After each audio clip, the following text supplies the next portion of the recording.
Assalamualaikum warahmatullahi wabarakatuh. Selamat sore semuanya. Salam sehat selalu. Ya, pada sore ini kita akan belajar perilaku konsumen. Ini udah pertemuan ketiga, tidak salah tidak? Berdua ya? Tiga ya? Tiga, Pak. Tiga, Pak. Nah, Tiga, jadi Pak. pada sore ini Bapak akan jelaskan tentang proses keputusan pemilihan konsumen. Ya, dalam melakukan itu konsumen itu melalui beberapa proses, ya. Itu Bapak sedikit dulu ya.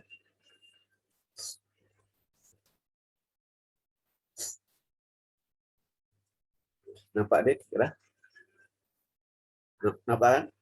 Nampak, Pak. Nampak, Pak. Nampak, Pak. Jadi ada beberapa proses ya, proses pengambilan keputusan konsumen. Jadi semua konsumen itu pasti pernah mengambil keputusan, kan gitu kan? Ya, semua konsumen pasti pernah mengambil keputusan, terutama dalam melakukan pembelian, kan gitu. Kalau tidak, kalau tidak diputuskan tidak beli, kan gitu kan? Jadi ini proses dalam keputusan pembelian itu konsumen melalui prosesnya. Ada beberapa proses kan? Nah, pertama ini keputusan konsumen ya. Pertama, konsumen itu memutuskan apakah membeli atau tidak, ya kan? Apakah membeli atau tidak itu konsumen memutuskan. Ya, yang pertama kan adalah apakah membeli atau tidak sama sekali. Nah, itu pusat itu ya. Pertama itu apakah membeli atau tidak sama sekali, itu pusat pertama. Nah, ada juga Anda pasti juga itu beli atau tidak ya. Nah, kalau tidak beli kenapa? Nanti ada faktor apa yang membuat konsumen gitu. Kemudian, nah, Anda dalam membeli kan lihat apa? Lihat fiturnya, lihat desainnya kan? Ya, desainnya, harganya, ya, bagus tak? Ya, cocok tak? Gitu kan? Kayak ada beli baju nih, Anda kan rencana mau beli baju di Mega Mall, di Matahari Mall ya, di department store-nya. Sampai sana, Anda pilih-pilih beli tak ya nih, pilihnya gitu. Kalau Anda beli tak baju ini, nah, gitu kan?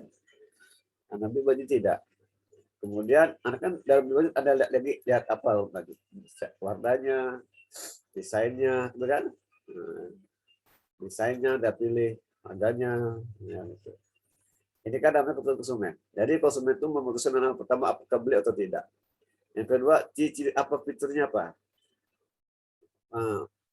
Apa fiturnya? Apa harga berapa harganya? Kan? Fitur itu masuklah kemasan, desain, warna, model, ya kan? Ukuran, gitu. Jadi itu fitur. Nah, itu apa Anda paten itu ya. Paten fitur-fitur produk Anda perhatikan. Pasti itu yang di pertimbangan konsumen dalam memutus pembelian kan gitu. Nah, kemudian merek apa yang dibeli? Ya kan, Anda merek kan? Kan gitu. Merek apa ya? Kan gitu. Merek apa yang dibeli? Ya, kan gitu. Anda cari informasi kan untuk mengetahui merek apa juga Anda cari informasi. Merek apa yang bagus ya? Nah, Anda akan mencari informasi. Akan bersumber informasi kan? Kemudian di mana belinya? Nah, di mana beli ini? Nah, gitu kan? Di mana belinya? Bisa online, bisa offline, bisa di toko, apa nih bisa di department store, itu tergantung Anda. Anda beli di mana? Gitu kan? Jadi ini namanya keputusan konsumen. Ya, dalam hal produk ini Anda tuh beli atau tidak? Apakah beli atau tidak sekali? Itu ada memutuskan nanti. Kan karena Anda konsumen kan? Apakah Anda beli atau tidak? Dalam memilih produk itu kan Anda memperhatikan apa? Anda memperhatikan fiturnya, Anda perhatikan fiturnya, Anda perhatikan ya. Anda perhatikan fiturnya, Anda perhatikan fiturnya. Ciri-cirinya gimana? Bagaimana desainnya? Bagaimana kualitasnya? Bagaimana kemasannya? Banyak macam kan gitu kan? Banyak macam ya. Harganya, mutunya, nah, gitu kan? Nah, setelah Anda putuskan baik apa yang Anda beli. Apa yang Anda beli itu apa? Di mana beli itu? Gitu. Ini keputusan konsumen ya. Dan inilah ini ya.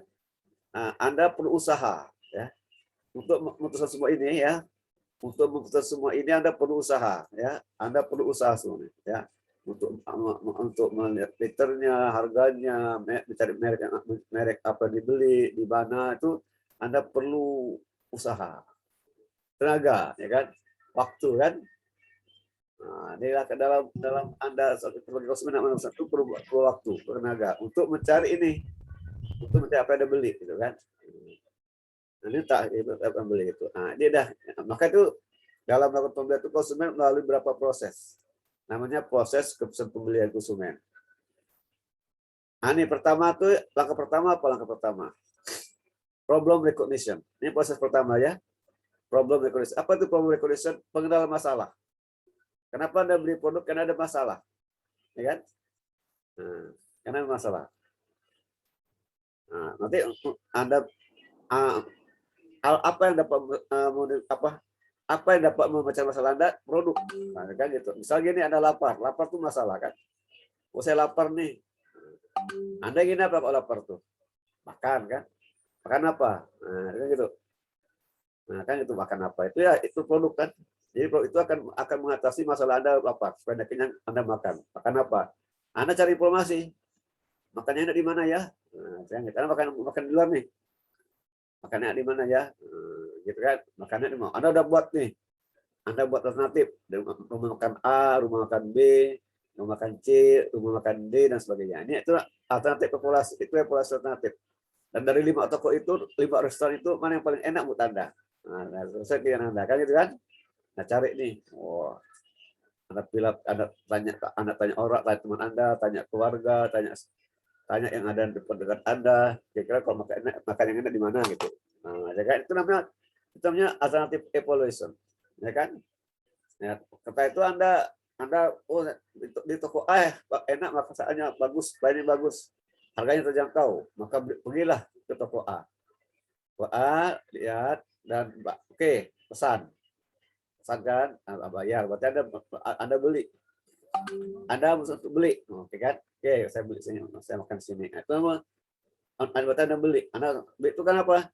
Anda sudah mencari informasi, sudah mencari informasi dan sudah menilai alternatif yang Anda pilih, itu kan? Yang Anda beli.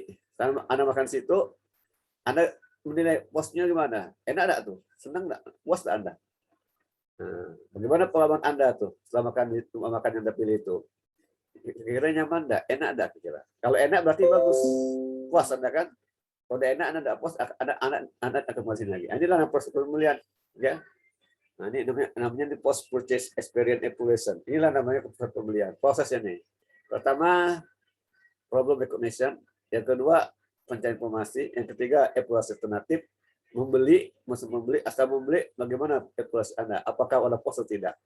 Nah, coba serta mahasiswa, coba Anda beri contoh ya, contoh kejadian sebenarnya. Coba nyata-nyata dan Anda membeli produk tapi melalui proses gimana coba? Jadi Anda beli produk nih, tapi waktu Anda beli produk ini melalui proses ini, tambah problem recognition, apa masalah Anda cari informasi, kemudian Anda proses alternatif, beli, dan setelah beli gimana? Setelah Anda beli produk itu gimana? Nah, silakan, siapa bisa langsung nama ya, dinilai ya. Silakan, kalau Anda bisa, silakan Anda jelaskan dengan contoh nyata dalam hidup Anda. Anda pernah beli apa? Kenapa Anda beli apa yang Anda beli, gitu kan? Kemudian Anda cari informasi di mana saja, ya, dan seterusnya. Silakan, siapa mau coba? Sebut namanya. Silakan, siapa mau coba?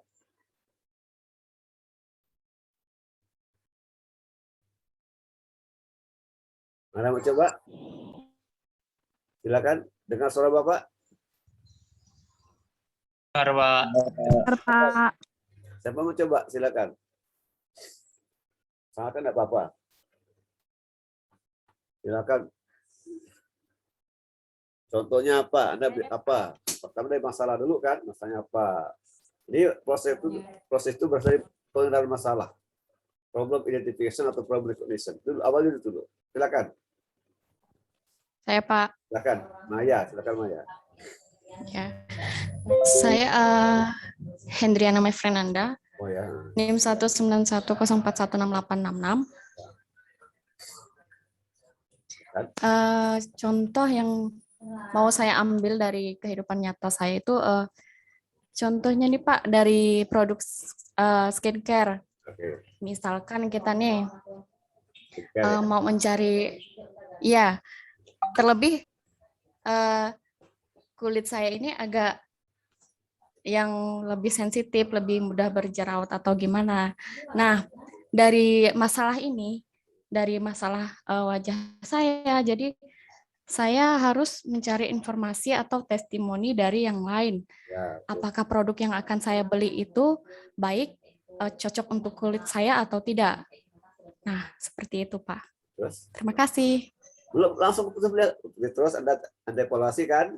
Anda evaluasi lagi, terus Anda beli kan? Anda pakai kan? Iya, iya. Pakai gimana? Nah, ya, sampai akhirnya Ya. Anda pakai. Tentunya Anda beli enggak? Anda beli enggak? tentunya kalau mau beli sesuatu itu harus dari informasinya dulu, dari testimoni dulu, ya kan Pak? Anda beli enggak? Nah, kalau iya saya beli. Oke. Saya beli, Pak. Beli ya. Dan ternyata juga Anda pakai setelah dipakai mana? dan juga cocok juga gitu, Pak. Ya. Jadi dari hasil testimoni orang-orang lain itu ternyata cocok juga di saya gitu. Jadi puas saya Nah, cukup sekian, Pak. Iya. Oke. Dia masuk aja.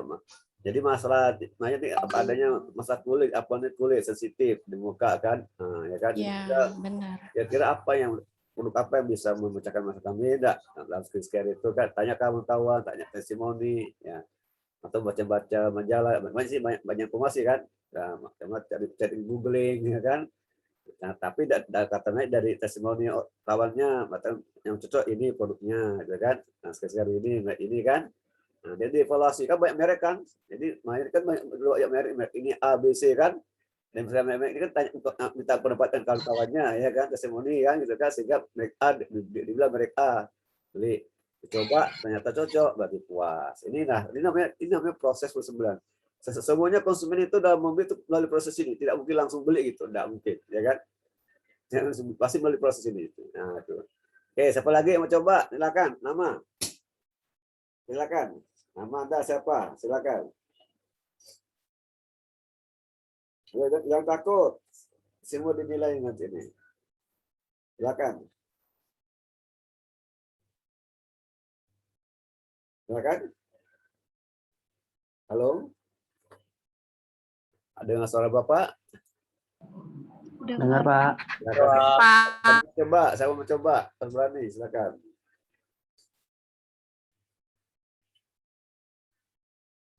Ada mau coba cuma satu orang ya. Dari sekian banyak orang. Saya aja, Pak. Silakan. Perkenalkan, nama saya Silvia Despanda, NIM 40. Yang pertama, mencari atau pengenalan masalah itu contohnya saya tidak mempunyai celana panjang, Pak. Jadi saya ingin mencari celana panjang, lalu saya mencari informasi, entah itu langsung ke toko, tanya kawan, ataupun melalui sosial media. Ya. Kemudian saya seleksi apakah barang tersebut cocok dengan saya ataupun dengan kualitas yang bagus serta dengan harga yang terjangkau. Ya. Kemudian setelah saya memutuskan untuk membeli atau tidak, contohnya kalau saya langsung membeli berarti barang tersebut cocok dengan keperluan saya, Pak. Ya. Itu aja, Pak. Terima kasih. Bagus ya. Oke. Nah, ini kan Anda tuh kan waduh udah ngapain udah habis di foto semuanya ada di koran kan. Itu masalah kan? Ada dana panjang nih, koran panjang. Itu masalah. Oke. Anda memutuskan mau beli dana panjang. Anda pasti di benak Anda kan banyak merek kan. Anda mau beli merek apa nih kan gitu kan? Enggak. Merek apa nih namanya yang kita beli kan? Apakah Levi's apa yang lain kan? Anda aja pasti ada informasi kan gitu. Merek apa yang paling bagus untuk bagi saya gitu kan? Teman, dari keluarga, dari sosial media, ya kan? Anda kumpulkan merek-merek ini mana yang bagus menurut Anda? Yang cocok mana? Harganya misalkan dari waktunya kan? Nah, itu akan evaluasi. Kemudian Anda putuskan beli atau tidak, nah, kan?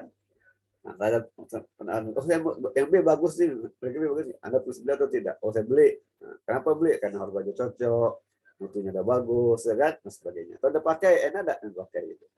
Kalau enak berarti puas, kalau tidak enak enggak puas kan itu. Itu namanya proses ke konsumen. Ya kan itu proses ke konsumen. Oke, apalagi yang mau coba? Silakan. Silakan. Ayo, apalagi? Apalagi mau coba? Ada? Oke, ada ya? Udah paham nih? Ya, buat dia malu-malu. Semakin banyak bicara semakin bagus. Nah, nanti nilai pun bagus kalau banyak bicara. Kalau cuma diam, nilai diam kan nanti mau nilai aktif atau nilai diam. Silakan. Saya Pak, Muhammad Silakan. Nur Iksan Pak. Ya, silakan.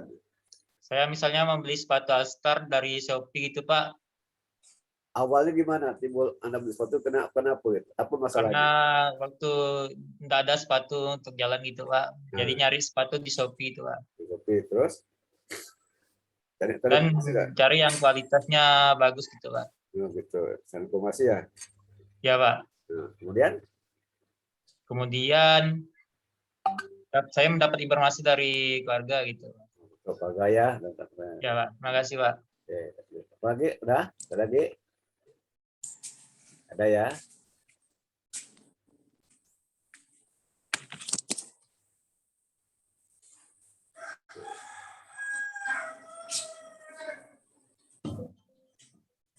I think, therefore I am. Aku ada karena aku berpikir. Demikian ungkapan filosofer Prancis René Descartes. Filosofi ini juga berkembang menjadi I choose, therefore I am. Sebagai konsumen, kita selalu dihadapi dengan berbagai macam pilihan. Tentunya pilihan-pilihan tersebut dilandasi oleh pemikiran-pemikiran, baik itu pemikiran yang logis sistematis maupun yang bersifat impulsif.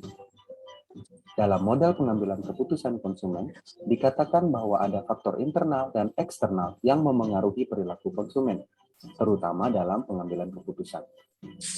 Dan proses pengambilan keputusan konsumen itu sendiri terdiri dari beberapa langkah yang terbagi secara umum menjadi prosesnya dan outcome-nya.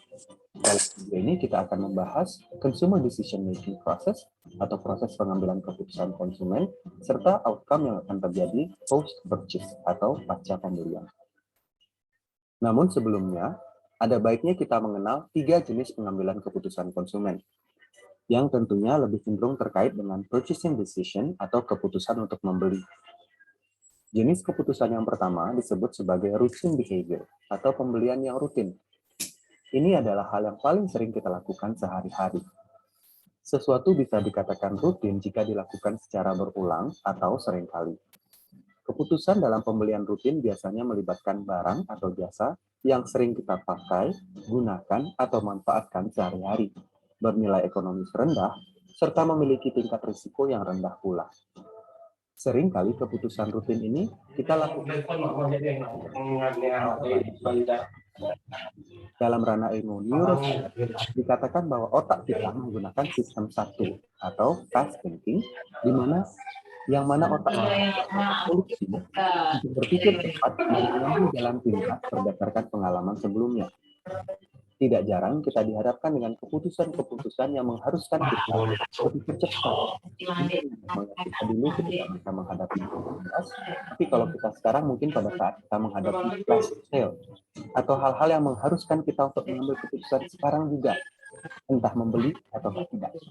Jika untuk setiap keputusan pembelian kita perlu berpikir panjang, maka otak kita akan kewalahan dan kita akan habis hal-hal yang kecil. Bayangkan jika semua kita memakai sistem 2 kita, yaitu slow thinking, ketika berbelanja di minimarket atau di supermarket, maka kita bisa meluangkan waktu berjam-jam di sana hanya untuk menentukan kebutuhan sehari-hari yang biasa dan sering kita lakukan secara berulang. Oleh karena itu, otak kita berevolusi dengan menciptakan sistem 1 dan sistem 2, di mana sistem 1 digunakan untuk keputusan cepat semacam pembelian rutin. Contohnya ketika saya membeli gula pasir, saya hampir otomatis pergi ke minimarket dan hampir otomatis mengambil satu brand tertentu, karena itu yang dipakai di keluarga kami dan sudah terbukti kualitasnya bagus. Saya tidak perlu lagi browsing melihat-lihat yang lain, dan bahkan seringkali saya tidak perlu lagi untuk melihat harga. Ada atau tidaknya promo, saya akan ambil produk dengan brand tertentu tersebut. Jenis pembelian yang kedua melibatkan limited problem solving atau pemecahan masalah dengan skala terbatas. Di sini sistem 2 kita mulai bekerja, our slow thinking. Oleh karena itu, harus ada deliberasi yang berasal dari bahasa Latin yang maknanya menimbang-nimbang. Proses deliberasi ini memerlukan pertimbangan yang lebih, sehingga tidak bisa seotomatis seperti pemilihan rutin. Tapi keputusan ini juga tidak terlalu mendalam, seperti nanti di keputusan jenis ketiga. Biasanya, pengambilan keputusan jenis terbatas ini melibatkan barang atau jasa yang tidak terlalu sering kita beli atau tidak rutin. Ada sedikit waktu yang diluangkan untuk mengambil keputusan ini, tetapi juga tidak terlalu ekstensif. Nilai ekonomis dan tingkat risiko yang terlibat sedang, dan juga barang atau jasa yang kita beli, konsumsi, pakai, gunakan, kenakan, nikmati di sini memiliki nilai non-ekonomis seperti nilai personal atau nilai sosial di dalamnya. Contohnya, ketika kita membeli pakaian, ini bisa disebut sebagai limited problem solving. Baik membeli di toko fisik maupun secara daring, baik ketika membeli di toko fisik maupun daring, tentunya ada pertimbangan-pertimbangan dalam memilih baju. Misalnya bagaimana fitnya, apakah kita suka warna dan coraknya, apakah cocok dengan bentuk badan kita, apakah ini sesuai dengan image atau kepribadian kita, dan apa yang orang akan pikirkan atau katakan ketika melihat kita mengenakan pakaian ini. Berapa harganya, apakah ada diskon, dan lain-lain. Salah satu alasan mengapa di kebanyakan toko pakaian kita diizinkan untuk mencoba, kecuali item-item tertentu, adalah dengan tujuan untuk mengurangi resiko. Walaupun kita membeli baju dalam sebuah sale yang memiliki ketentuan baju ini tidak boleh dicoba di fitting room, paling tidak kita akan mendekatkan baju itu dengan diri kita, lalu melihat di cermin atau tanya kawan belanja kita apakah pakaian itu cocok untuk kita. Semua ini bertujuan adalah untuk risk reduction.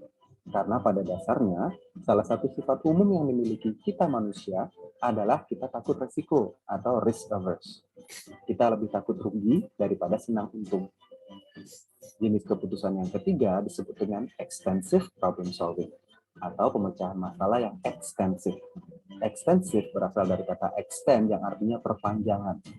Jadi pengambilan keputusan ini paling banyak memakan waktu dan pertimbangan karena tingginya nilai ekonomis yang terlibat dan resikonya juga tinggi. Di samping itu, biasanya ini melibatkan hal-hal yang kita beli beberapa tahun sekali atau beberapa dekade sekali atau mungkin sekali seumur hidup. Misalnya membeli motor, mobil, laptop, rumah, dan lain sebagainya. Karena tingginya jumlah uang dan tingkat risiko yang terlibat, kita mencoba membuat keputusan yang terbaik dan mencoba mencari informasi sebanyak mungkin sebelum membeli, supaya risiko kita dapat dikurangi dan supaya kita tidak rugi atau menyesal setelah membeli. Disinilah sistem 2 kita akan sangat banyak dipakai, yaitu secara sistematis mencari informasi, mengeliminasi dan mengerucutkan pilihan kita, membandingkan, dan lain-lain yang akan saya jelaskan berikutnya. Proses pengambilan keputusan yang sistematis dimulai dengan problem recognition, di mana kita mulai mengenali adanya masalah yang ingin kita pecahkan dengan membeli atau mengonsumsi sesuatu. Di video saya sebelumnya mengenai motivasi, ada istilah tension atau ketegangan yang muncul karena manusia memiliki suatu kebutuhan, keinginan, atau hasrat yang belum terpenuhi. Anda dapat menyimak video mengenai motivasi tersebut di link yang saya sediakan di kolom deskripsi. Nah, ketika kita menyadari adanya kebutuhan, keinginan, atau hasrat yang belum terpenuhi tersebut, inilah yang disebut dengan problem recognition. Ada sesuatu yang menginisiasi pengambilan keputusan, antara lain, yang pertama, out of stock. Biasanya ini untuk sesuatu yang bersifat rutin. Contohnya ketika kita kehabisan shampoo, apa yang kita lakukan? Ya kita beli lagi. Pertanyaan besarnya adalah ketika kita sampai di minimarket atau supermarket, apakah kita ingin membeli produk yang sama dengan sebelumnya, atau kita mau mengganti brand? Dan apakah jika produk lain sedang ada promo, akankah itu berpengaruh terhadap pengambilan keputusan kita? Jenis yang kedua adalah dissatisfaction. Ketika kita tidak puas dengan suatu produk atau jasa atau brand yang kita gunakan saat ini, kita berkeinginan untuk switch. Tapi ada satu hal yang kita harus pertimbangkan, yaitu yang namanya switching cost. Biaya untuk mengganti dari apa yang kita pakai atau konsumsi sekarang ke yang baru. Biayanya tidak melulu berupa uang, tapi bisa jadi berupa waktu yang kita perlu luangkan untuk mencoba atau mengenal suatu sistem yang baru, Misalnya ketika saat ini kita mempunyai HP dengan suatu sistem operasi tertentu, tapi kita tidak puas dengan HP tersebut, kita ingin untuk menggantinya. Dan kita mempertimbangkan HP merek lain yang memiliki sistem operasi yang berbeda. Selain cost dari barang itu sendiri yang baru, kita juga harus mempertimbangkan adanya switching cost untuk pindah dari satu ekosistem ke ekosistem lainnya dalam bentuk sistem operasi. Karenanya tidak sedikit brand dan perusahaan yang berupaya untuk menjaga konsumen kita dengan meningkatkan switching cost ke brand-brand lainnya. Salah satu alasan lagi dalam pembelian misalnya perubahan dalam finansial.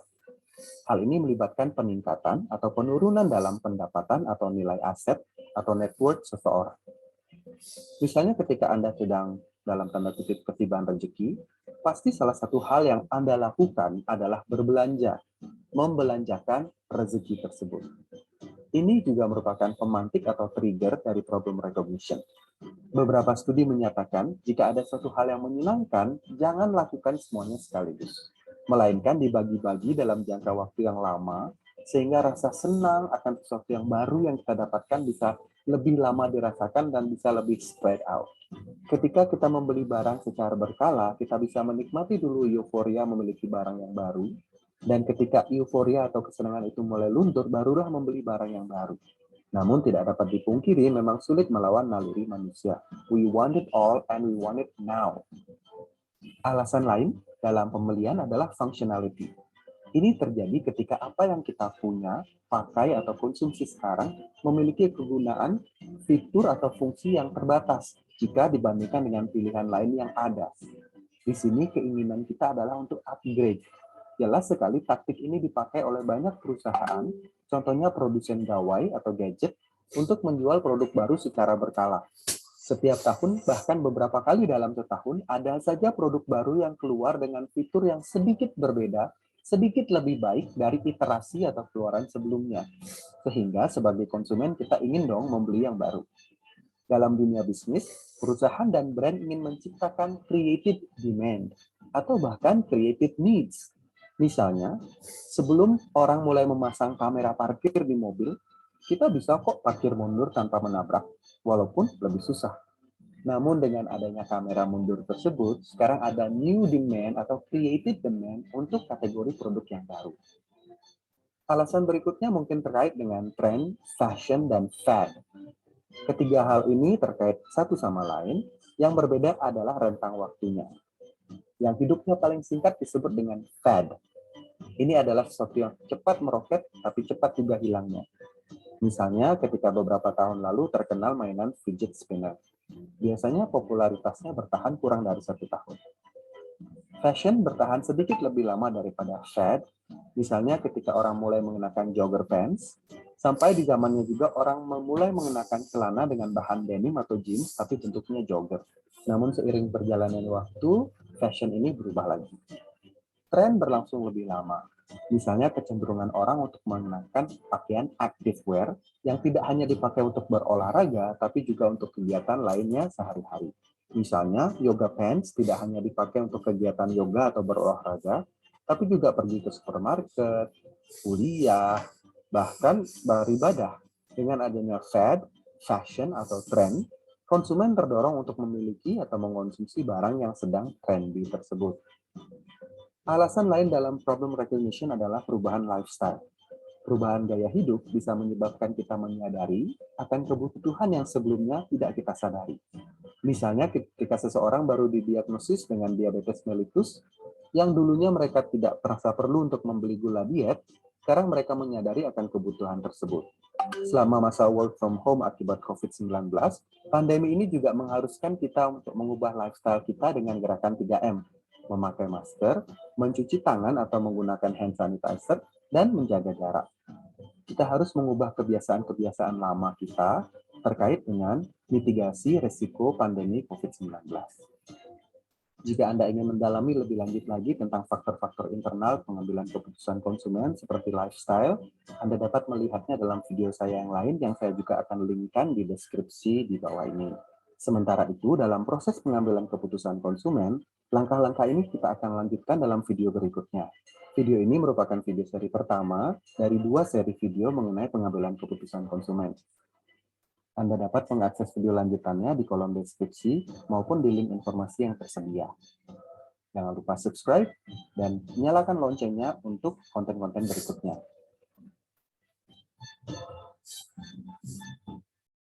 Oke. Kira-kira siapa yang bisa menyimpulkan dari video ini? Silakan. Siapa yang bisa menyimpulkan? Silakan. Dari video ini. Anda nonton kan? Anda nonton. Bahwa Isinya silakan sama mau bercerita. Isinya apa? Kira-kira apa penyebabnya? saya Pak, Silakan. contohnya tuh cara mengetahui kualitas dari harga celana gitu Pak. Kualitas dari harga barang yang tadi dipasarkan tuh Pak. Terus ceritalah gimana ceritanya? Ceritanya tuh ada konsumen memakai celana kayak celana jogger gitu Pak. Terus? Dia akan mengetahui kualitasnya terlebih dahulu sebelum membeli dari celana tersebut Pak. Oke, sekali lagi. Kan tadi udah nonton video ini kan? Apa ada apa saya yang dijelaskan kan? Nah, silakan yang lain. Kira-kira apa yang Anda dapatkan dari nonton video ini? Silakan. Kalau nggak jawab berarti nggak nonton berarti. Nah, dinilai ya. Nanti nilai AB itu cocok. Kalau dia tidak dapat C jadilah. Ini direkam soalnya rekaman bisa dilihat satu masih aktif, yang aktif, yang diam ya kan? Jadi kalau banyak diam berarti tidak memperhatikan video, tidak nonton video. Silakan, yuk. Saya Pak,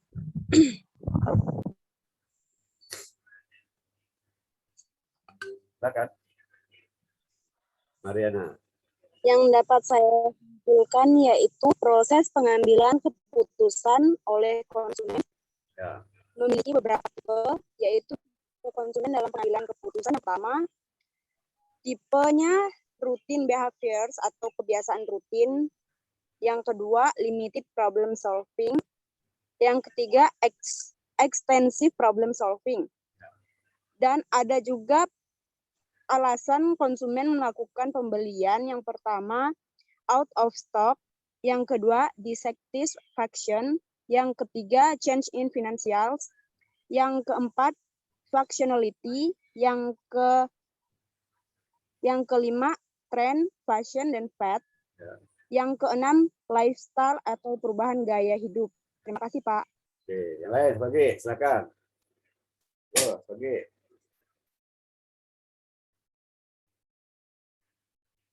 Silakan. Ada.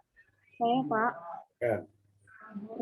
Nama saya Magdalena Priani, NIM saya 19104166867. Tadi mempelajari tentang faktor yang mempengaruhi seperti internal dan eksternal, dan ada tipe perilaku konsumen. Yang pertama, routine behavior, yaitu pembelian rutin seperti contohnya gula pasir. Itu kita tidak perlu searching lagi, langsung ke minimarket tersebut untuk membeli. Yang kedua, limited problem solving, yaitu butuh pertimbangan lebih yang melibatkan jasa atau pembelian barang yang tidak sering dibeli. Contohnya seperti baju apakah warnanya cocok, apakah ini bagus, dan lain-lainnya. Yang selanjutnya, extensivist atau problem solving, pengambilan pendapat yang jangka penggunaannya lama, contohnya seperti rumah, motor, dan TV. Mencari informasi dan membandingkannya. Problem recognition, karena seorang manusia punya keinginan. Out of stock, seperti kita membeli sampo, apakah kita akan membeli produk yang lain atau yang sama atau berbeda. Yang selanjutnya, dissatisfaction atau contoh seperti HP, membandingkan dalam sistem operasinya. Change in financial atau kekurangan uang atau kelebihan uang. fungsionality atau mempunyai fungsi yang terbatas dan mempunyai produk atau hasil yang selalu berbeda dan selalu muncul yang baru. Tren atau fashion atau fad, contohnya seperti celana tren baru, fashion baru, pakaian baru. Lifestyle, yaitu contoh memakai masker, 3M atau tidak menggunakan kebiasaan yang lama. Yang terakhir, be in spring. Terima kasih. Oke, itu ya. Jadi banyak teori yang kita bisa pelajari daripada dalam studi ini. Jadi dalam ini kan kita namanya proses proses pembelian konsumen itu ada dua tahap. Pertama tahap prosesnya, kedua outcome-nya kan. Kalau proses itu ada namanya problem recognition, kemudian set of information dengan evaluation kan, evaluasi, alternative evaluation itu namanya proses. Kalau outcome-nya itu buying, beli, dan post buying, gitu kan. Nah, sebelum kita bahas proses ini, maka saudara tahu bahwa konsumen itu punya 3 macam perilaku pembelian, kan. Ada tiga tipe perilaku konsumen. Yang pertama namanya rutin buying. Ini rutin. Jadi pembeliannya dilakukan secara teratur, rutin. Ya, dia tidak perlu membandingkan harga, tidak perlu mencari-cari di mana. Pokoknya dia rutin ya, kopi, gula, beras, kan. Nah, itu udah teratur dah. Itu udah dibeli secara teratur gitu. Ya kan? Teratur. Tiap hari. Namanya rutin tiap hari kan. Dia pokoknya langsung bayar ini dah. Kalau beli berarti ini mereknya ini. Kalau udah beli ini, lo pasti beli gitu. Rutin ya. Ada juga namanya limited.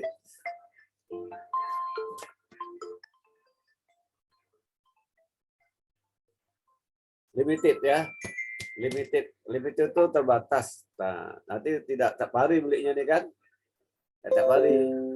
Tapi untuk membeli ini, produk ini perlu waktu, perlu tenaga, perlu pemikiran kan, perlu usaha. Kenapa dia harus membandingkan juga, membandingkan, mencari ya tentang kualitasnya di mana, ya kan gitu, ya kan. Tapi terbatas masih itu ya. Contoh kita mau beli pakaian, beli baju, beli raket dan sebagainya. Nah, ya, itu ya, jadi itu perlu waktu dah, perlu tenaga sedikit lain enggak. Dan enggak tiap hari beli kan. Masa pakaian tiap hari beli, 100 beli pakaian kan, banyak di situ kan enggak. Jadi itu limited. Tetap perlu pembeli harga, kualitas, kan. Ada kan namanya extensive buying behavior. Itu extensive itu udah apa itu resiko tinggi ya. Harganya mahal, bahasa kalau yang extensive harganya mahal. Nah, 2 juta, juta-jutaan lah ya, 5 juta itu harganya kan. Sehingga dalam itu harus hati-hati gitu. Ya harus hati-hati. Perlu pertimbangan, perlu pemikiran, perlu informasi yang jelas ya kan. Harus membanding-bandingkan dulu nih. Nah, kan misalnya dalam membeli kulkas atau mobil kan mahal kan. Nah, terus hati-hati beli itu karena risiko tinggi. Kalau salah beli ternyata begitu rusak ini rugi kan. Jadi benar pemikirannya. Nah, jadi benar itu mobil, masuk dalam motor, kan masuk tipe ini extensive buying behavior. Jadi setiap manusia itu pastilah melalui punya tiga ini kan. Setiap konsumen itu mempunyai tiga tipe ini. Tipe rutin buying behavior, limited buying behavior kan, dengan extensive buying behavior. Satu orang bisa memiliki 3 tipe ini, tidak? Anda biasa kalau Anda ke warung untuk beli sabun, Anda habis beli gula, berarti Anda punya rutin buying behavior kan? Kalau sabun habis dibeli, kan habis out of stock. Jadi karena habis itulah timbul masalah kan? Oh sabun habis nih, itu masalahnya apa? Saya ingin beli sabun kan? Anda tidak bagi pikir, wah kalau sabun saya habis, saya pasti sabun look. Itu udah teratur dia. Benarnya udah sabun look, langsung beli. Kan itu namanya apa nih? Itu namanya regular atau rutin kan? Nah itu ada out of stock, maka timbul keinginan kan? Wah habis sabunnya itu out of stock. Jadi out of stock itu bisa menimbulkan problem recognition, ya kan? Habis sabun, wah gulanya habis nih, gula, ya kan? Itu namanya tuh causes of problem recognition. Habis gula. Kenapa gula? Habis gulanya. Nah, itu habis gula tuh namanya problem tuh, masalah kan? Nggak bisa buat teh panas, nggak bisa buat kopi karena gula habis. Nah, kan? Sehingga itu Anda timbul keinginan untuk beli. Itu namanya problem recognition. Kayak gitu. Atau karena apa? Functionality. Tidak ada punya HP tak berfungsi.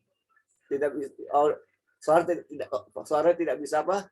Tidak bisa hidup, tidak terdengar, rusak. Sehingga anak mau apa atau gini, anak punya tapi fungsinya masih terbatas. Maaf saya mau saya masih ada videonya. Nah, itu buktinya betul beli kan? Nah, itu betul beli itu problem recognition. Banyak ada ada passion, ada faith tadi kan? Itu bisa menimbulkan namanya problem recognition. Nah, itu kan itu contohnya ya. Nah, itu. Yang harus paham ya. Jadi kalau maksudnya yang diam tuh ya nanti kalau banyak diam Bapak kasih C. Ya kan? Kalau banyak ngomong Bapak kasih C bagus. Bukan satu persen waktu ujian ya. Ujiannya bagus tapi tidak baik ngomong dan diskusi juga nilai rendah. Nah, ya. Jadi tidak hanya ujian ya. Tidak hanya waktu ujian saja ya dapat bagus tapi kalau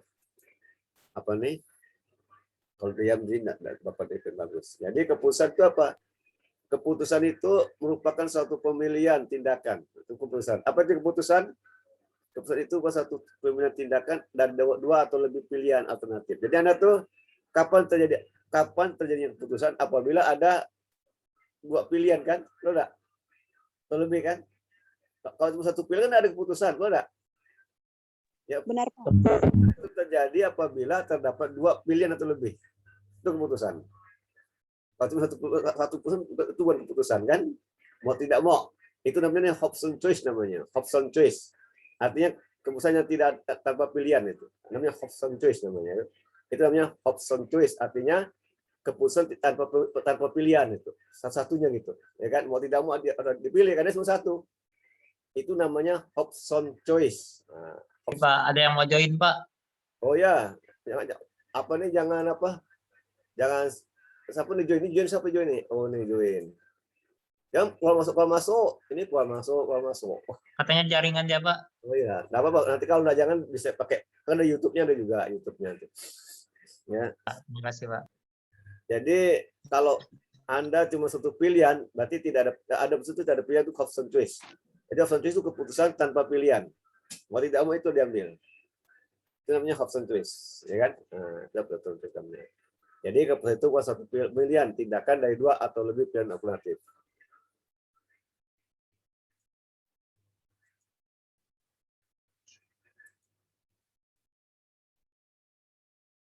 Halo, Assalamualaikum warahmatullahi wabarakatuh. Dengarkan ya, Hari ini kita akan mengadakan pembelajaran ya, mata kuliah psikologi konsumen. Saya Wina Dianasari, selaku dari dosen ya psikologi konsumen pada hari ini. Nah, jadi kemarin kita sudah tahu nih apa sih sebenarnya psikologi konsumen itu.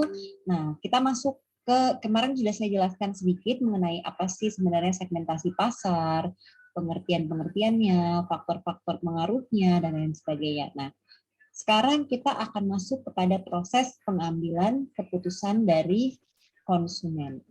Ya. Nah, berikut ini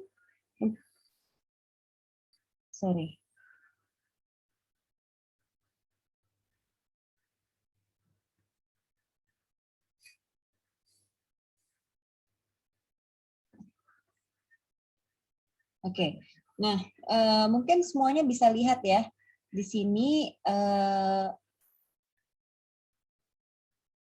ada yang namanya EKB model. Nah, apa sih sebenarnya EKB model ini gitu ya? Sebentar, mohon maaf nih sepertinya ada yang apa sih sebenarnya yang dimaksud dengan EKB model? Nah, EKB model sendiri ini dikembangkan oleh Engel Polat dan Blackwell. Ya, sebenarnya ini adalah sebuah model yang merupakan decision process, ya, model dari consumer decision process, gitu. Ya, jadi kenapa disebut EKB? Karena yang mengembangkan adalah Engel Polat dan Blackwell. Jadi EKB model. Jadi nanti kalau ditanya apa sih EKB model ya ini? Merupakan proses dari pengambilan keputusan pada konsumen gitu ya. Jadi bagaimana konsumen melihat atau memproses informasi terhadap pasar berdasarkan faktor-faktor. Kita udah bicara masalah faktor-faktor. Kemarin ada faktor-faktor internal, ada faktor-faktor eksternal. Faktor internal misalnya seperti kepribadian seseorang tersebut, motivasinya, sikapnya, pembelajaran, dan lain sebagainya. Kemudian ada faktor eksternal seperti kebudayaan, gitu ya, lingkungan sekitar dan lain-lain. Nah, hal-hal tersebut menjadi sebuah membentuk sebuah model, yaitu bagaimana seseorang atau konsumen memutuskan, oke, saya akhirnya mau membeli ini, gitu ya, memutuskan sebuah perilaku membeli. Gitu. Nah, kita akan membahas dulu yang pertama ada namanya problem recognition. Kemudian ada information processing, alternate evaluation, kemudian buying, dan post purchasing.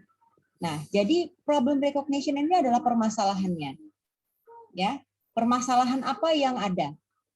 Kemudian ada yang namanya setelah udah tahu nih ketahuan permasalahannya apa, kemudian ada information processing. Nah, di sini di information processing merupakan sebuah proses yang kita sudah tahu masalahnya apa, kita cari tahu gitu ya, informasi mengenai permasalahan tersebut gitu ya. Kita cari nih alternatif-alternatifnya, kemudian alternatif evaluasi, ya kan? Alternatif evaluasinya apa? Pilihan-pilihannya apa? Kemudian setelah tahu pilihan-pilihannya, maka barulah kita melakukan pembelian gitu ya, atau bahkan tidak melakukan pembelian. Terus ada post purchasing consumption. Nah, ini merupakan sebuah model atau sebuah proses gitu ya yang terjadi setelah adanya pembelian. Perilaku membeli tadi, baru setelah itu ada yang namanya kayak semacam feedbacknya lah, pasca pembelian terus feedbacknya apa.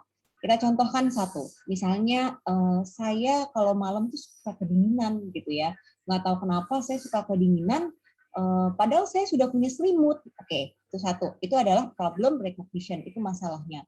Terus kemudian setelah dicari tahu masalahnya, ternyata adalah selimut saya ini kurang tebal. Oke, akhirnya saya mencari informasi di mana sih jual selimut tebal, harganya berapa, kemudian kualitasnya apa, worth it nggak kalau saya beli. Nah, ini merupakan information processing.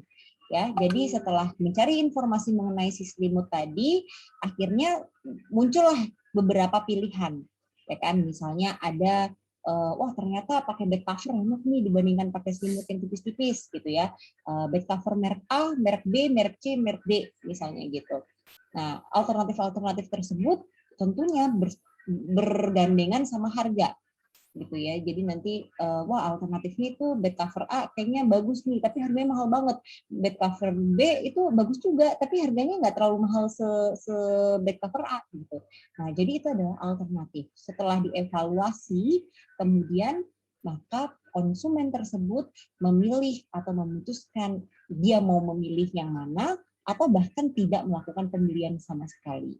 Nah, setelah melakukan pembelian si bed cover, misalnya akhirnya saya pilih bed cover C karena harganya murah, kualitasnya juga masih oke lah gitu. Akhirnya saya beli bed cover C dikarenakan tadi harga yang murah misalnya. Terus kemudian setelah digunakan ternyata saya masih kedinginan misalnya gitu ya. Misalnya kok malam-malam ternyata masih kedinginan gitu kan. Wah ternyata bed cover yang saya beli ini masih misalnya mungkin kadang-kadang ada beberapa bed cover yang malah bikin panasan, maksudnya apa ya kayak dia tuh bukan bikin nyaman tapi malah bikin keringetan, sorry.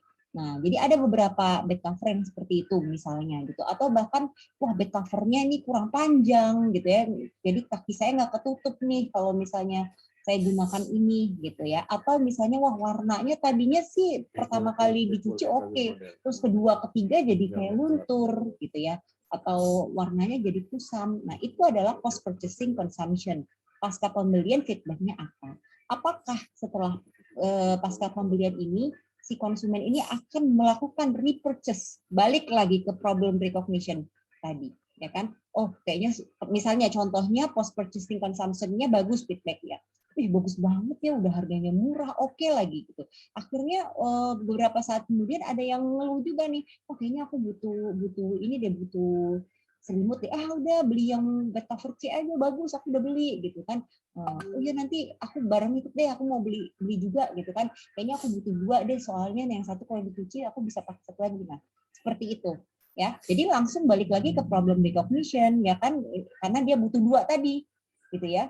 Karena dia butuh 2, kalau yang satu dicuci, akhirnya dia nggak punya selimut yang satu lagi, akhirnya masuk ke problem recognition. Dia cari lagi, udah deh, karena dia tadi feedbacknya bagus, ya kan, feedbacknya si bed cover C bagus, ya udah akhirnya informasi yang diproses juga, ya udah aku balik lagi ke C, alternatifnya juga C aja udah, gitu, buying, terus ya udah post purchasing lagi.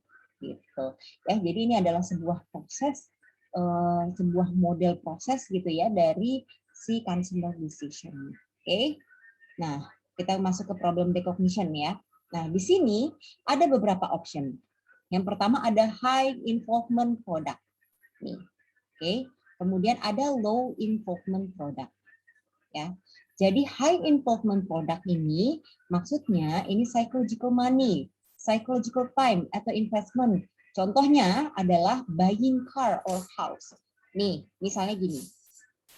Ketika saya ingin membeli mobil, sebuah mobil, contohnya mobil aja deh ya. Mobil itu ada psychological money di situ. Kita membutuhkan uang yang lebih banyak gitu ya. Psychological time, investment. Wah, kalau misalnya saya bakal mikir kira-kira mobil ini bisa saya gunakan berapa tahun, kira-kira mobil ini akan bertahan berapa tahun, apakah nanti dijual setelah 5 tahun harganya akan jatuh banget atau seperti apa. Nah, itu adalah psychological time and money ya. Jadi high involvement. Jadi keterlibatannya tinggi terhadap diri kita gitu ya. Itu contohnya. Nah, dinamikanya dalam membeli si mobil atau house ini gitu ya, atau rumah ini gitu. Nah, ini merupakan dinamika pembelian high involvement product. Contohnya, pertama, begin the process and stay with it until complete. Contohnya, misalnya, oke, aku mau beli mobil, gitu ya. Ya udah, aku mau beli mobil, besok pagi langsung deh beli. Contohnya itu satu, ya. Atau misalnya, tapi kan butuh proses. Tadi prosesnya apa, Bu? Ini sayangku. Nah, ini prosesnya. Aku butuh mobil karena lama nih, gitu ya. Kalau misalnya naik bus atau naik motor panas, misalnya gitu. Atau aduh pengen aja punya mobil, misalnya gitu. Atau aku butuh banget ya mobil. Aku cari informasi, aku pilih apa ya? Mobilnya Wuling kah? Honda kah, Toyota, terus misalnya oke, udah tentu ini Toyota, tapi seriesnya apa, misalnya gitu, alternatifnya, ya kan, harganya, dan lain sebagainya. Oke, udah dicari tahu, kita punya alternatif pilihan kita, nah kemudian kita langsung melakukan buying. Misalnya entah besoknya, entah 2 minggu lagi, entah sebulan lagi, atau setahun lagi, tapi kita melakukan buying, kemudian ada yang namanya feedback after consumption. Kemudian ada yang start, stop, dan complete. Nih, contohnya ya ini start, stop, dan complete. Nah, kalau ini misalnya contohnya tadi di mobil tadi. Saya butuh mobil untuk ke kampus. Terus kemudian information prosesnya saya cari tahu kira-kira mobil apa yang cocok untuk saya dengan budget sekian. Nah, ketika mencari-cari ini tiba-tiba sorry to say, misalnya keuangan kita lagi nggak bagus gitu ya, atau misalnya lagi ada pandemik nih gitu ya, jadi akhirnya buat apa kita beli mobil, orang di rumah aja gitu ya, akhirnya stop, berhenti di sini, berhenti di information processing, udah kita cukup cari aja gitu ya. Tapi setelah itu misalnya duit kita ada lagi, atau misalnya setelah pandemi selesai, maka tadi information processing kita lanjutkan. Tadi kebutuhannya sudah ada, informasinya dicari, kemudian kita punya alternatif pilihan, kemudian baru melakukan buying dan consumption post purchasing. Ya, itu tadi ya. Jadi baru complete ya. Start, stop dulu bentar ya kan, dalam berapa waktu, kemudian baru complete. Nah, ada lagi yang ini start, stop, dan never complete. Jadi misalnya udah stop ya di ini pengen ganti mobil nih, terus tiba-tiba ganti mobil, pengen ganti mobil, terus karena pandemi dan mungkin ada keuangannya kurang apa dan lain sebagainya, tapi malah never complete gitu, nggak pernah walaupun pandemi udah selesai, jadi nggak pernah melakukan konsumsi nggak pernah melakukan pembelian gitu ya, karena mungkin wah dirasa kayaknya wah kurang worth it deh gitu kan, kayaknya aku pakai mobil yang lama aja masih oke. Nah ini dia, jadi memang serumit ini untuk high involvement product ya, jadi bukan yang kayak cuman beli ayam, aduh aku pengen ayam, ya udah tinggal beli habis itu konsumsi udah gitu, enggak. Ya, jadi kalau high involvement product ini lebih rumit. Gitu. Nah, yang ini yang terakhir ya, ada start dan and because of the marketplace change return to an earlier step. Contohnya ya. Nah, ini kita mau beli tadi, aku akhirnya butuh mobil, terus aku milih-milih nih informasinya apa ya gitu kan, misalnya mobil wuling apa dan sebagainya, terus kemudian ada alternatifnya ya, akhirnya aku nemuin alternatifnya, yaudah deh kayaknya aku pengen Ford misalnya gitu. Nah tiba-tiba rupanya si Ford ini ketika kita udah mau buying, rupanya si ininya tuh berubah, pasarnya tuh berubah, dalam artian Ford itu menarik diri dari Indonesia, jadi service centernya itu udah nggak ada lagi di Indonesia. Nah, yang kita lakukan jadi bertanya-tanya kan, nanti kalau misalnya mobil saya rusak, gimana kalau saya mau beli, misalnya mau beli mobil Ford itu, gimana caranya servisnya? Berarti kan tidak sepenuhnya ini ya, kayak bergaransi lah misalnya seperti itu. Jadi kayak ada kekhawatiran sendiri akhirnya karena marketplace-nya berubah, akhirnya balik lagi ke problem recognition. Kita balik lagi ke sini, terus cari informasi lagi, terus kita punya alternatif pilihan yang lain lagi selain Ford apa gitu. Baru nanti bisa melakukan buying. Oke, itu ya. Jadi itu adalah high involvement product. Yang kedua adalah low involvement product. Nah, ini masing-masing kita pasti udah sering melakukan low involvement product. Misalnya kita butuh, wah garam habis di rumah, ya udah kita tinggal beli tanpa harus melihat merek, tanpa harus melihat misalnya berapa harganya gitu ya. Nah ini udah kayak, oh 2.000, oh di sana mungkin murah tuh 1.000 misalnya gitu. Paling cuma begitu doang ya perbandingannya. Tapi nggak yang sampai kita harus cari tuh garam beriodium yang paling oke ya. Misalnya kayak gitu tuh nggak akan sampai segitu gitu ya. Kalau kita memang nyaman dengan garam itu ya udah kita pakai aja gitu. Atau misalnya kita beli oil, minyak goreng gitu ya. Kadang-kadang di Indomaret tuh kayak suka atau di warung gitu mana yang paling murah gitu ya. Nah, atau mana yang paling enak kalau buat goreng atau paling awet dan sebagainya. Nah, ini adalah merupakan contoh dari low involvement product. Nah, apakah low involvement product itu menggunakan EKB model juga? Yes. Jadi walaupun lebih simple, tapi tetap ada problem recognition. Saya mau goreng kentang misalnya gitu, tapi minyaknya habis, itu problemnya, itu permasalahannya. Kemudian information processing-nya itu lebih simple. Jadi, biasanya sih saya dulu pakainya sih Bimoli, misalnya contohnya ya, Bimoli gitu, atau Sanko atau apapun. Akhirnya saya ke Indomaret gitu kan, atau misalnya saya tanya nih di mana ya beli minyak goreng yang lebih murah misalnya gitu ya, yang misalnya mau beli banyak, itu di Lotte Mart misalnya gitu. Oke, di Lotte Mart, akhirnya saya datang ke Lotte Mart karena adanya information processing ini. Kemudian di Lotte Mart ketika saya datang baru di sini ada namanya alternate evaluation. Di situ dilihat di Lotte Mart itu ada bermacam-macam minyak goreng ya kan, dengan bermacam-macam ukuran, dengan bermacam-macam harga. Nah, akhirnya kita pilih salah satu, kemudian kita taksir, kita putuskan untuk melakukan pembelian, dan akhirnya bawa pulang ke rumah, itu yang namanya kita goreng gitu ya, kita buat masak, itu yang namanya post purchasing consumption. Jadi meskipun ada ini ya, meskipun low involvement product itu tetap ada yang namanya EKB model, prosesnya tetap ada. Nah, ini kapan masalahnya muncul? Masalah muncul ini ketika adanya external dan internal influences. Ya, jadi kita udah pernah bahas juga masalah eksternal sama internal ini. Jadi kalau yang external influences ini karena adanya product influence atau benefit dari si produk tersebut. Ya. Nah, tapi sebelum saya lanjutkan, saya ingin memberikan sebuah untuk review ya teman-teman, review semuanya. Jadi apa sih sebenarnya high involvement product tadi dan low involvement product tadi? Jadi masing-masing silahkan review dan buatkan contoh satu untuk high involvement product di masing-masing ini.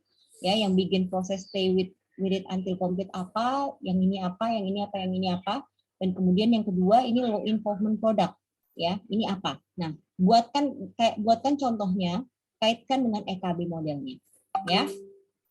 Yaitu yang untuk review pertama. Oke, kita lanjut lagi ya. Nah, ini tadi kapan masalah muncul? Ini karena adanya external dan internal influences.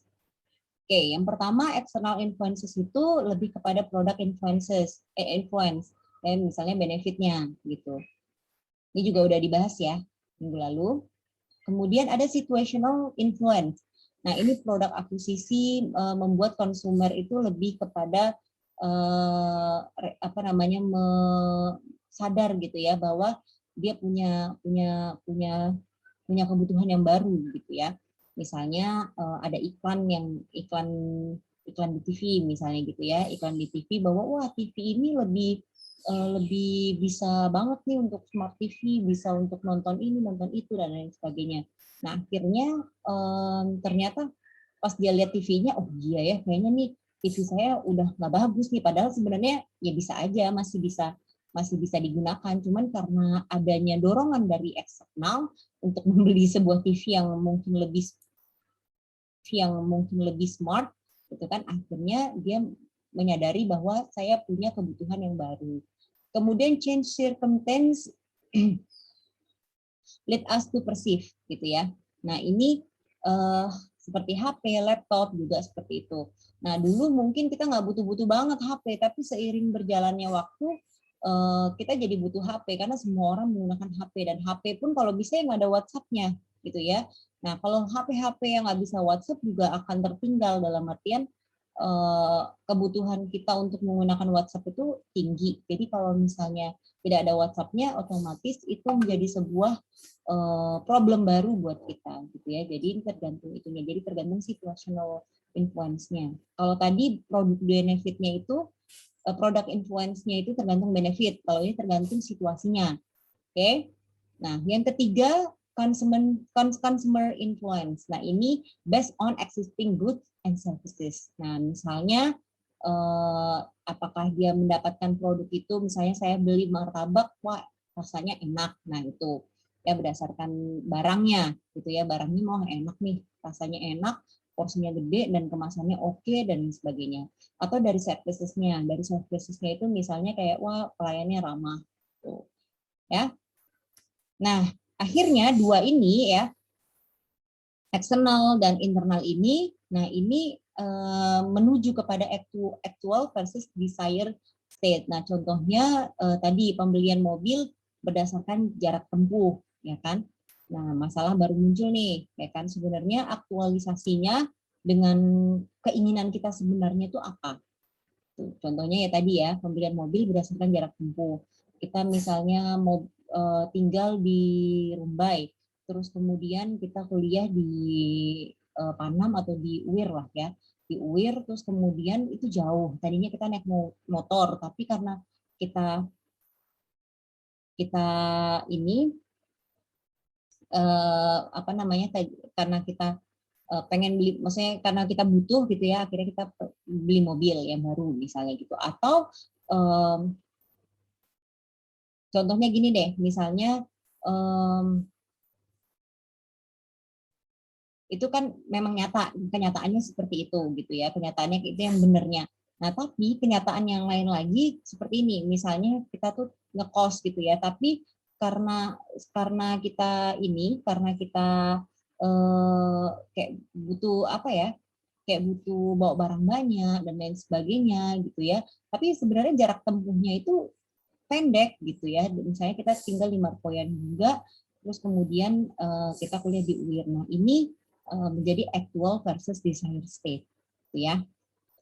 Kemudian yang kedua, opportunity cost recognition, ya. Ini juga pembelian jenis kamera sesuai dengan tingkat kebutuhan. Nah, misalnya tadi saya beli kamera karena memang tadinya sih kamera biasa aja, kamera pocket, tapi karena tiba-tiba saya ditawarin nih, gitu kan, karena hasil kamera saya, hasil foto saya bagus, saya ditawarin untuk job fotografi dan sebagainya. Akhirnya saya membeli kamera yang baru karena tadi opportunity cost recognition, ya. Nah, ini ada yang namanya information searching or processing, ya. Jadi tadi sudah ada problem recognition-nya, ya. Nah, ini kita next lagi ke tahap selanjutnya, yaitu information searching and or processing. Nah, ini pencarian informasi ini berdasarkan apa sih sebenarnya? Banyak. Marketplace, ya, bisa di iklan, newspaper, Instagram, dan lain sebagainya. Kemudian berdasarkan the way consumer find the information, ya. Terus kemudian the different consumer look for different amount and type of product information. Jadi setiap konsumen itu memang mencari, walaupun misalnya sama-sama cari back cover, tapi kan cari back cover yang seperti apa gitu ya, produk informasinya seperti apa, terus kemudian berapa banyak gitu ya, tipenya bagaimana gitu.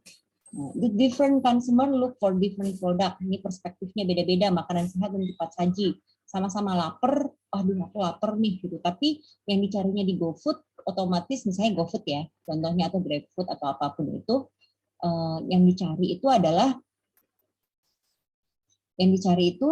adalah ya tergantung perspektifnya. Misalnya, wah saya kan lagi pengen hidup sehat nih, jadi makanan yang sehat, atau mau cari junk food atau apapun gitu ya, tergantung perspektif. Kemudian ada yang namanya information search combined with alternative evaluation. Nah, ini pembelian dengan perbandingan dan evaluasi. Oke, ini udah jadi dibanding-bandingin. Kalian kalau mau beli laptop nggak asal beli laptop doang. Wah, saya butuh laptop saya rusak, tiba-tiba besoknya beli gitu. Otomatis tidak seperti itu ya. Karena laptop itu kan cukup high involvement product gitu ya. Jadi pembeliannya itu dilakukan dengan banyak sekali perbandingan dan evaluasinya juga. Nah, ini ada tipe-tipe pencarian informasi. Yang pertama adalah pre-purchase information search, ya. Jadi sebelum melakukan evaluasi, nah ini sebelum melakukan evaluasi ini informasinya kita cari dulu. Yang pertama adalah directed information search, ya kan? Jadi cari langsung ke showroom mobilnya. Tadi kalau contohnya mau beli mobil, kita langsung direct aja deh, langsung ke showroomnya. Mau beli Wuling, langsung ke Wuling. Kalau mau beli Honda, langsung ke Honda. Terus yang kedua, kita bisa browsing, ya. Jadi nanti misalnya kita nggak harus ini ya, tidak harus melakukan pembelian, lihat-lihat untuk mengumpulkan data, interesting but not decide to buy. Jadi menarik sih gitu kan, pengen lihat-lihat aja gitu. Misalnya di Zalora nih pengen lihat-lihat aja, masukin ke keranjang gitu ya. Nggak tahu kapan sih belinya, cuman pengen aja gitu. Nah, itu contohnya. Ya, atau kita mau cari mobil juga tadi bisa browsing-browsing dulu di OLX. Jadi biar tahu gitu ya. Nah, ini accidental info search juga. Nah, kadang-kadang nih nggak sengaja juga, misalnya kita lihat di Shopee, kita lagi browsing-browsing, lagi nggak butuh apa-apa sih, cuman tiba-tiba ada notif dari Shopee 12.12 atau apalah biasanya promonya Shopee gitu ya. Nah, itu pas dilihat, wah bagus-bagus nih barangnya. Akhirnya nggak sengaja terlihat, wah ada bagus nih headset, mantep nih gitu ya. Akhirnya kita beli.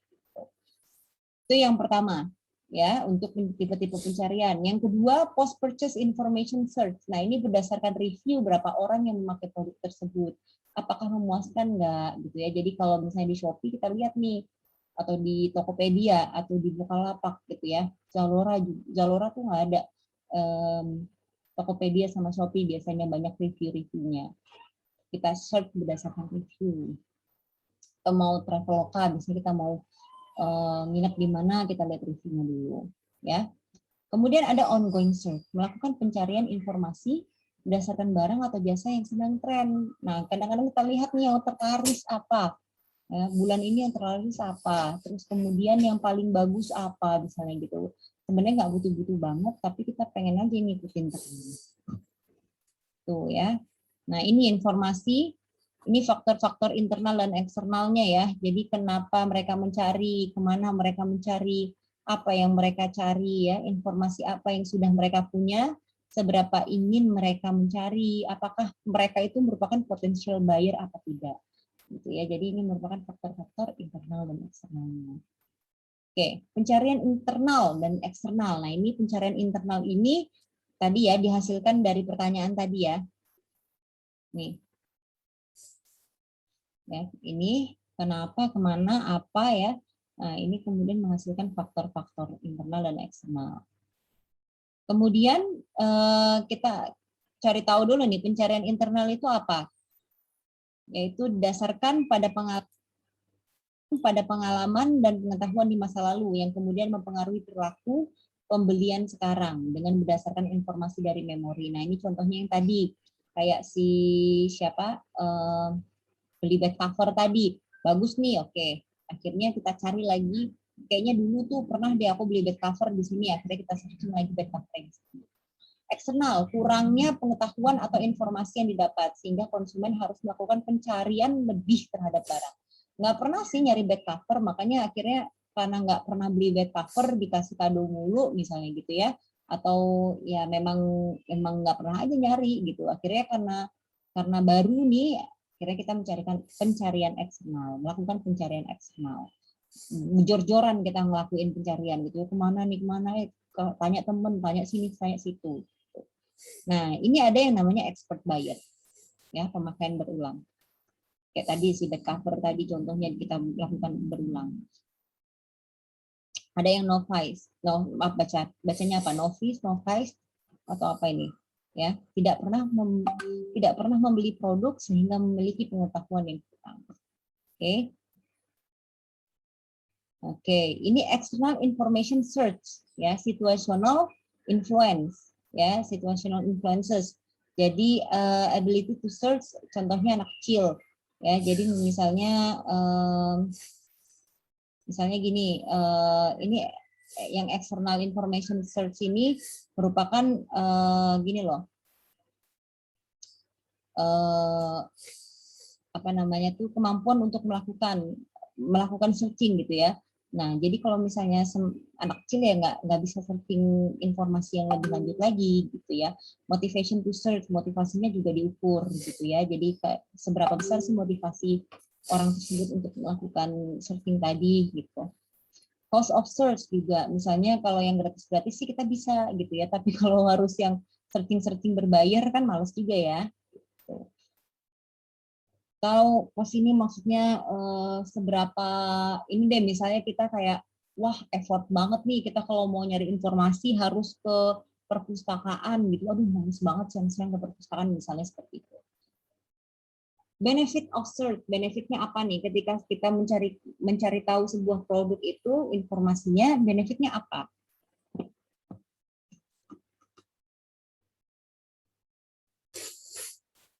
Oke. Ya, itu dia tadi ya. Terus ada yang namanya perceived value. Nah, ini utility.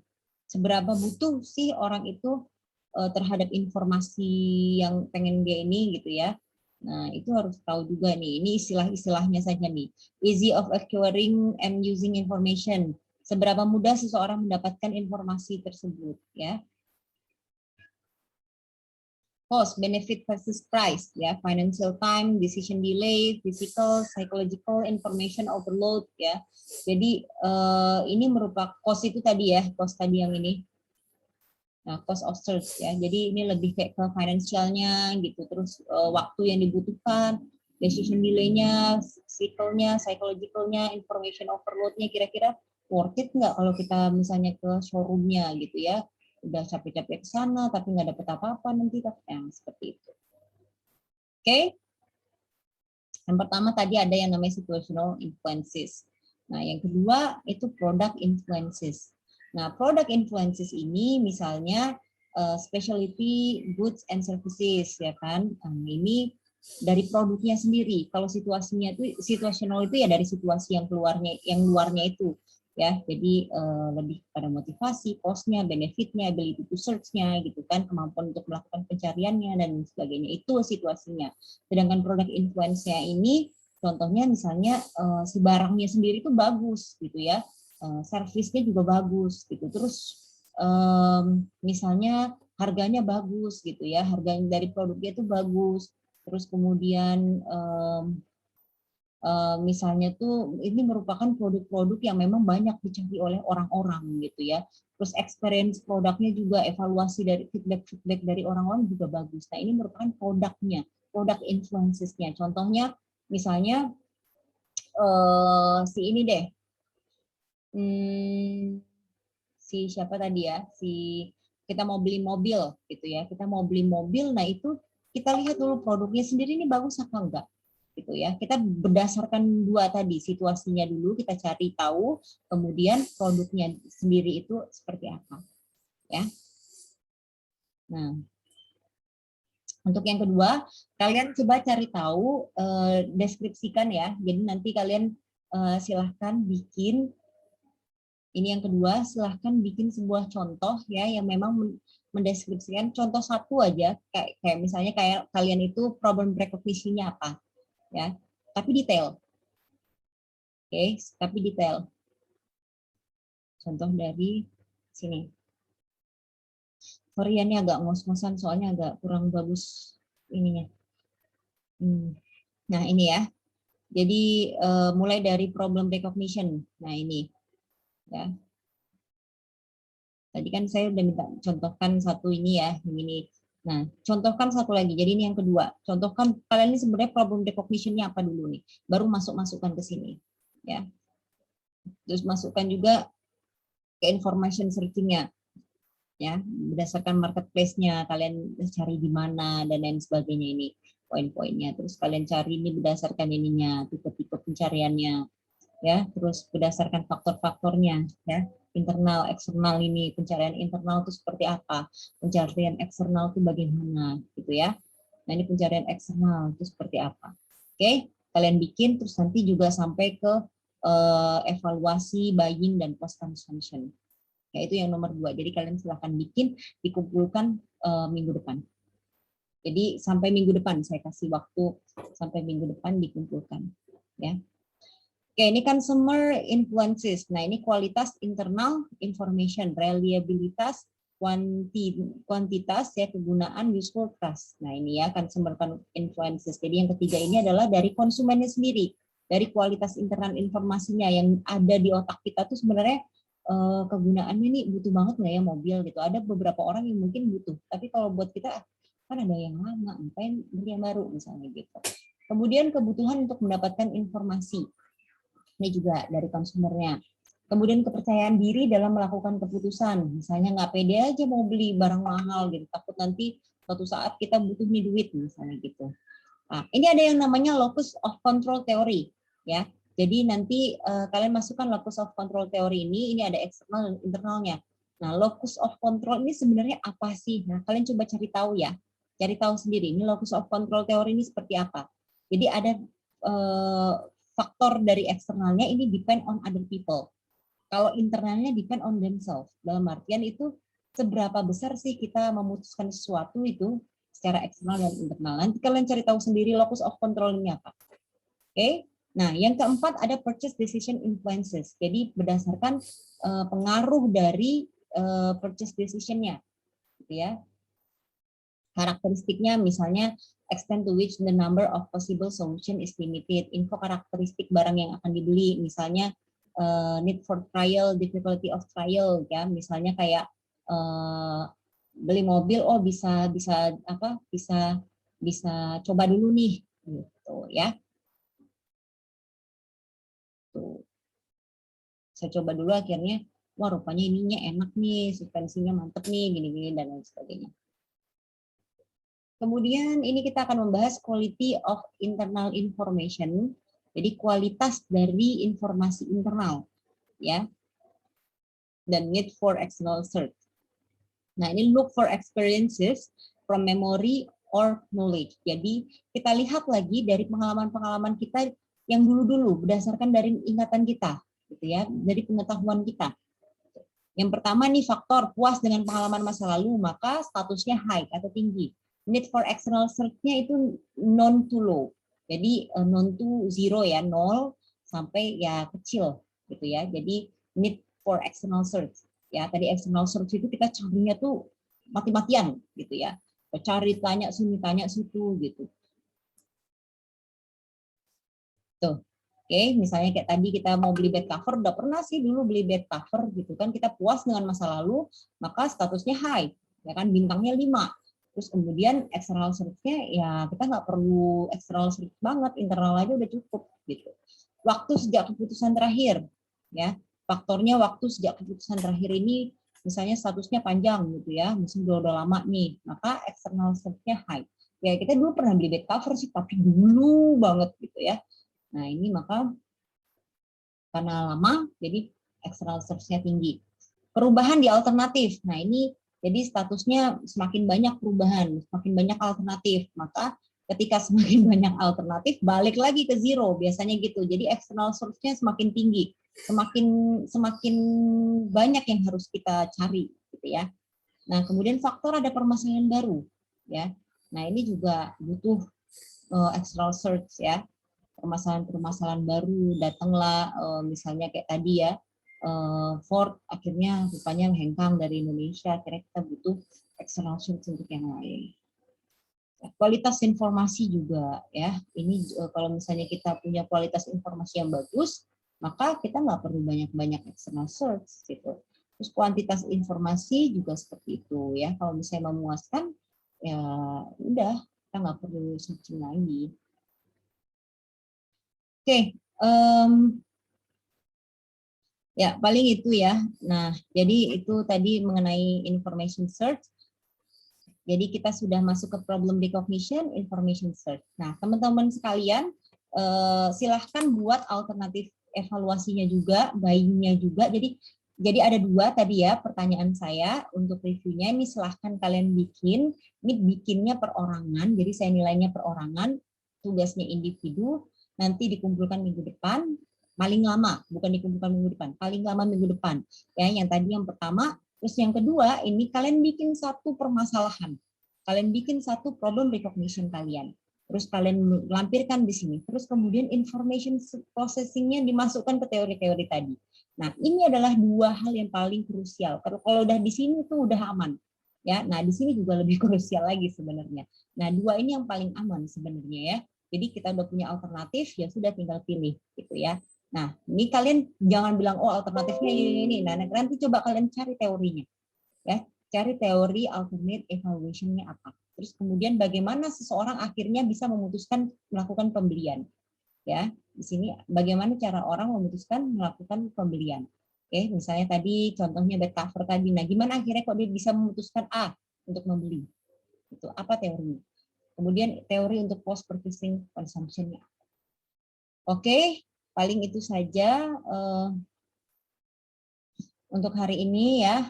Terima kasih semuanya. Mohon maaf sekali lagi kita nggak bisa ngadain Zoom meeting secara langsung, makanya saya bikin videonya. Nah, mudah-mudahan bisa ini ya, paham semuanya. Nanti diulang-ulang lagi kalau ada yang ingin ditanyakan, silakan ditanyakan. Jangan lupa 2 tugas tadi. Dan untuk minggu depan juga, jadi nanti yang tugas tadi silakan masukkan di review individu ya. Jadi nanti untuk minggu depan siap-siap untuk kelompok, udah saya bagi kelompoknya di learning. Oke, sekian dari saya. Assalamualaikum warahmatullahi wabarakatuh. Oke, kira-kira apa yang dapat saya simpulkan? Saya, Pak. India, silakan. Baiklah, dari video yang telah kita pelajari barusan, dapat disimpulkan bahwa kita mempelajari proses pengambilan keputusan konsumen. Ada EKB model. EKB model merupakan sebuah model dari konsumen decision process. Bagaimana konsumen memproses informasi terhadap pasar berdasarkan faktor-faktor? Ada 5. Yang pertama, permasalahan. Kedua, pencari informasi. Ketiga, pilihan. Keempat, pembelian. Kelima, pasca pembelian. Selanjutnya, recognition of need. Optionnya ada 2, Yang pertama, high involvement product. Dan yang kedua ada low involvement product. Selanjutnya, kapan masalah muncul? Masalah muncul karena adanya external influences dan internal influences. Sedangkan informasi searching atau processing, pencarian informasi bisa melalui marketplace. Selanjutnya, tipe-tipe pencarian informasi ada 3. Yang pertama, mencari informasi pembelian. Kedua, berdasarkan review beberapa orang yang memakai produk. Ketiga, melakukan pencarian informasi. Selanjutnya, faktor internal dan eksternal. Kita juga mempelajari pencarian internal dan eksternal sampai kepada kualitas dari informasi internal dan eksternal itu sendiri. Terima kasih, Pak. Siapa lagi? Oke, ya, jadi nanti kita minggu depan kita akan bicara tentang ini, manusia ekonomi. Ya, 4 model tingkah laku dari individu. Ada namanya economic man, ada passive man, ada politic man, ada emotional man. Kita belajar minggu depan ya. Nah itulah ya, dan tonton videonya ya kan. Anda sudah tonton, nanti akan direkam ini, Anda akan bisa coba kali-kali. Itu dalam video juga ada tugas ya. Nah, sama, jadi Anda dengan tugas yang ada video itu tugas Anda itu ya, yang tugas dia video kan. Kan ada tugas, ada beberapa pertanyaan kasih tugas oleh tadi itu. Ada beberapa pertanyaan. Nah, ada apa tugas tuh yang di video itu. Anda suruh membuat seperti contoh kan, contoh dari proses pilihan itu dari problem recognition-nya, dari information offset-nya, ya kan, sampai ke post evaluation-nya. Contoh tapi pakai teori, tidak ke narasi ya. Itu contoh ya. Nah, itu ada yang bukan dengan faktor internalnya, faktor eksternal gimana, ya kan? Nah, apa itu problem recognition-nya, apa itu apa, dan ini. Anda harus perlu bercerita ya. Nah, nanti itu di video rekodkan, ya kan? Di pertama nanti tugas Anda meringkas materi hari ini apa yang terjadi kan? Ya, Anda hari ini biar apa? Ada ringkas, ya kan? Terus Anda video rekodkan. Yang kedua nanti menjawab apa tuh mengenai tugas dosen tadi itu kan, yang oleh ibu tadi itu kan, tugasnya kan, nah, contohnya apa gitu ya? Paham kan? Paham nggak? Paham, Pak. Ya. Ya itu ya tugasnya ya, sampai Bapak kasih sekian. Sampai jumpa lagi minggu depan, kita minggu depan akan belajar tentang ekonomi men. Oke, sampai jumpa, sampai salam sehat selalu. Terima kasih, Pak. Terima kasih, Pak. Terima kasih, Pak. Terima kasih, Pak. Selamat sore, Pak. Assalamualaikum, Pak. Masa tadi keluar masuk terus. Ya.